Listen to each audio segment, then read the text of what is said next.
Students, 8th question of 13.5. A solid cube of side 12 centimeter is cut into 8 cubes of equal volume. बच्चों एक solid cube है बड़ा जिसकी side जो as या साइड वो 12 सेंटीमीटर की है, उसको छोटे छोटे जो क्यूब्स हैं 8 क्यूब्स उनमें कट कर दिया जाता है। यानी कि पूरा जो बड़ा क्यूब था उसको जैसे हमारा जो क्यूब होता है जिसके साथ हम जो कलर मैच करते हैं उसमें छोटे छोटे क्यूब्स होते हैं, तो इस तरीके का जो बड़ा क्यूब है और उसके 8 पार्ट्स कर दिए, एक जैसे 8 छोटे छोटे क्यूब्स बना दिए उसमें से। तो साइड ये कैपिटल ए मान लिया हमने ऑफ लार्जर क्यूब, जो बड़ा क्यूब था उसकी साइड दे रखी है 12 centimetre. Side of smaller cubes, जो स्मॉलर छोटे छोटे 8 क्यूब बनाए हैं इसी में से काट के, तो वो उसकी साइड हमने ए मान ली, ए सेंटीमीटर या ए मान ली।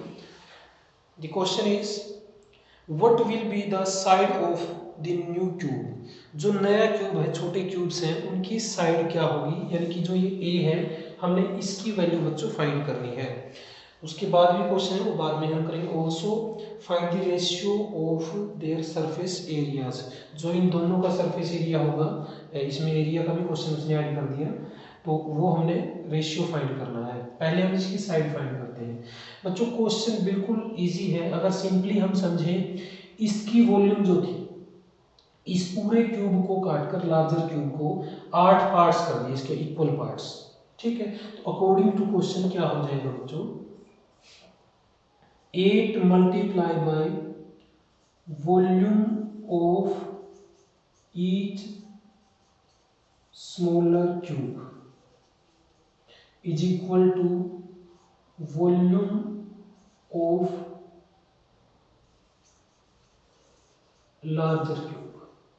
देखिए इस कंडीशन को समझिए, जो लार्जर क्यूब है बच्चों उसी के छोटे छोटे पार्ट्स करके 8 जो 8 क्यूब्स है वो बनाए गए हैं। तो अगर हम जो छोटा क्यूब है उसकी एक ही वॉल्यूम निकाल के 8 से मल्टीप्लाई कर दें तो क्या आ जाएगी, वॉल्यूम ऑफ लार्जर क्यूब आ जाएगी। मैंने आपको एग्जांपल बताया है, जो क्यूब होता है जिसको हम मैच करवाते हैं, कलर मैच करते हैं उसके, उसमें छोटे छोटे अलग अलग क्यूब्स होते हैं। अब मान लो कोई ऐसा क्यूब है जिसमें छोटे छोटे 8 क्यूब्स हैं, तो जो छोटे क्यूब्स हैं उनकी सभी की वॉल्यूम, क्योंकि इसने बताया इक्वल है वो, तो उन सभी की वॉल्यूम एक जैसी होगी। अगर हम एक जो छोटा क्यूब है उसकी वॉल्यूम फाइंड करके उनको 8 से, क्योंकि 8 इक्वल पार्ट्स, 8 से मल्टीप्लाई कर देते हैं या उन 8 को इकट्ठा कर देते हैं, तो वॉल्यूम ऑफ जो बड़ा क्यूब वापस बन जाएगा, तो उसकी वॉल्यूम के इक्वल हो जाएगा। तो वॉल्यूम ऑफ लार्जर क्यूब क्या होता है, साइड क्यूब, यानी कि ए क्यूब हो जाएगा, क्योंकि हमने उसकी साइड क्या मानी है, ए मानी है, ए रेज़ टू द पावर 3, ये फॉर्मूला होता है वॉल्यूम ऑफ क्यूब का। और यहाँ पे क्या बन जाएगा, 8 मल्टीप्लाई बाय ए क्यूब, 8 मल्टीप्लाई बाय ए क्यूब। 8 क्या है, देखो ए क्यूब क्या है, ये वॉल्यूम ऑफ स्मॉलर क्यूब है, क्योंकि इसकी साइड हमने क्या मानी है, ए मानी है, ए रेज़ टू द पावर 3। क्योंकि ये ए क्यूब है तो हम इसको 8 से मल्टीप्लाई कर देंगे, 8 क्यूब बन जाएंगे, और 8 क्यूब्स किसके इक्वल होंगे, बड़े क्यूब के इक्वल होंगे, इसीलिए ये दोनों वॉल्यूम्स क्या हो जाएंगी, इक्वल हो जाएंगी। इसकी अकेले की वॉल्यूम और इनकी 8 की वॉल्यूम इक्वल होगी। ओके, अब वैल्यूज पुट करो जिनकी वैल्यूज हमें पता है, 8 मल्टीप्लाई बाय ए क्यूब, इस ए की वैल्यू तो हमने फाइंड करनी है, हमें पता नहीं है। ए क्यूब, ए क्या है, 12 cube, 12 raise to the power 3। Okay, अब ये 8 है बच्चों, 8 को हम किस में लेके जाएंगे, मल्टीप्लाई से डिवाइड में, क्योंकि इसको हम अकेला रखेंगे। A cube is equal to 12 cube divide by 8, 12 cube divide by 8 is equal to, अब इसको थोड़ा सा सोल्व करें हम, 12 क्यूब, अभी आप इसको, इसकी जो पावर वो ओपन ना करें। 8 क्या होता है बच्चों, 8 होता है 2 multiply by 2 multiply by 2, 3 times 2 की मल्टीप्लाई करनी पड़ती है, यानी कि 2 रेज़ टू द पावर 3 होता है 8 को मैंने लिख दिया 2 रेज़ टू द पावर 3, तो ये बन गया अपने पास 12 upon 2 raise to the power 3, because जो न्यूमरेटर है उसकी भी पावर 3 है, डेनोमिनेटर की भी पावर 3 है, तो इकट्ठी पावर इनकी 3 बन जाएगी, और न्यूमरेटर और डेनोमिनेटर यहाँ पे डिवाइड में आ जाएंगे। ओके, ये कट गया इससे 2 से 6 पे, तो ये बन जाएगा 6 रेज़ टू द पावर 3। अब मैं इसको दोबारा से लिख देता हूँ, a cube is equal to 6 raise to the power 3। A cube था किसके इक्वल आ गया, 6 रेज टू दी पावर 3 के इक्वल आ गया। अगर कंपैरिजन करें 3 की जगह पावर सेम है दोनों की, तो बेस भी क्या हो जाएंगे, सेम हो जाएंगे। या हम सिंपली इसको बोल देते हैं 3 से 3 कैंसिल हो जाएगा और ए इज इक्वल टू 6 आ जाएगा। बट ये कैंसिल नहीं करते, कंपैरिजन करते हैं। This implies a is equal to 6 centimetre. A is equal to 6 centimetre, यानी कि जो हर एक छोटा क्यूब है उसकी साइड कितनी होगी, 6 सेंटीमीटर होगी बच्चों। इसका आंसर कितना आएगा, 6 सेंटीमीटर होगी। ओके, इसके बाद इसने पूछा है कि also find the ratio between their surface areas. मैं इसको साफ कर देता हूँ।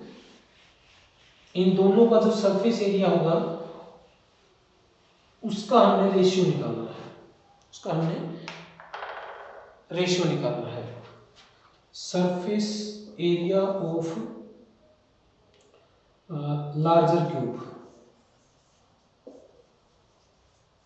Divide by surface area of, या ऊपर स्मॉलर लिख लो, उसमें कोई फर्क नहीं पड़ता, जो ऊपर लिखोगे उसका रेशियो ऊपर आ जाएगा और जो नीचे लिखोगे उसका रेशियो नीचे आ जाएगा। Surface area of smaller cube and surface area of larger cube. Because जब हम रेशियो फाइंड करते हैं तो डिवीजन ही करते हैं।